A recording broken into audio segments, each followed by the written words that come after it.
He felt the sweat dripping down his forehead across his pale nose. His brown hair was blown back by the wind flying across his face, his legs carrying him as fast as they could across the green grass.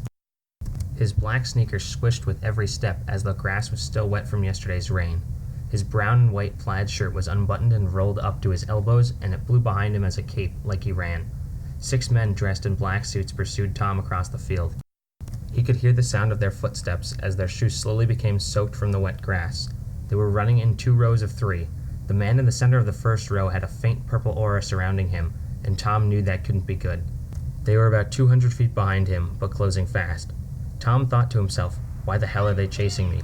What could I have possibly done to them? I would be terrified, and my heart would be racing. He continued to sprint across the field to where it began to turn to forest. Tom knew that if he could keep going, he may be able to lose them among the dense brush of the forest.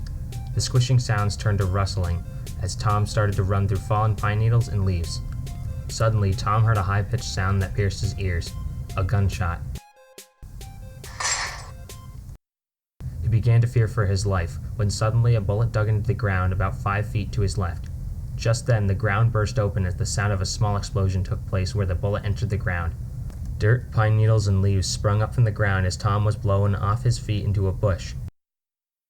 Smoke clouded the place where Tom was just standing. The smoke stung his eyes, and his vision began to blur. He forced his mouth shut as the smoke began to sting the back of his throat. It felt like a jungle cat was clawing at the back of his throat as he forced himself not to cough. Dizzy and disoriented, Tom prayed they wouldn't find him. Despite the ringing in his ears, Tom managed to make out what one man was saying.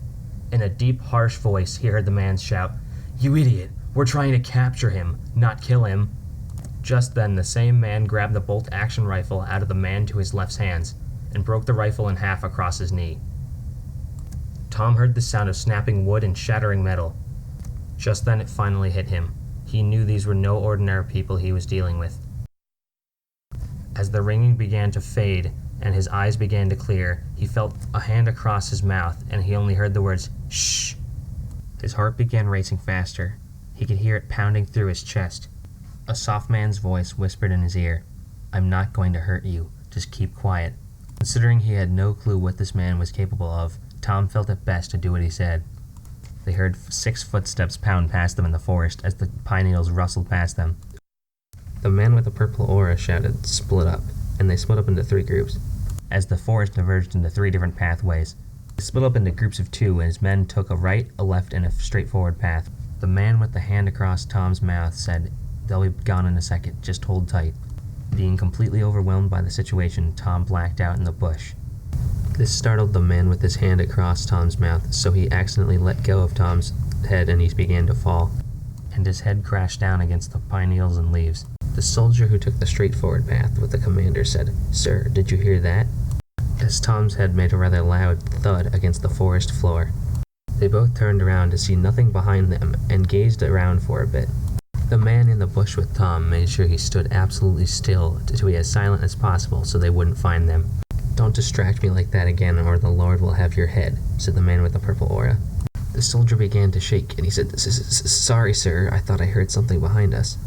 Tom awoke with a shock. Thankfully, the soldiers were too far away to hear him wake up. He turned around and asked, "Who are you, and what exactly do you want with me? Why are these men chasing me? Why am I so important?"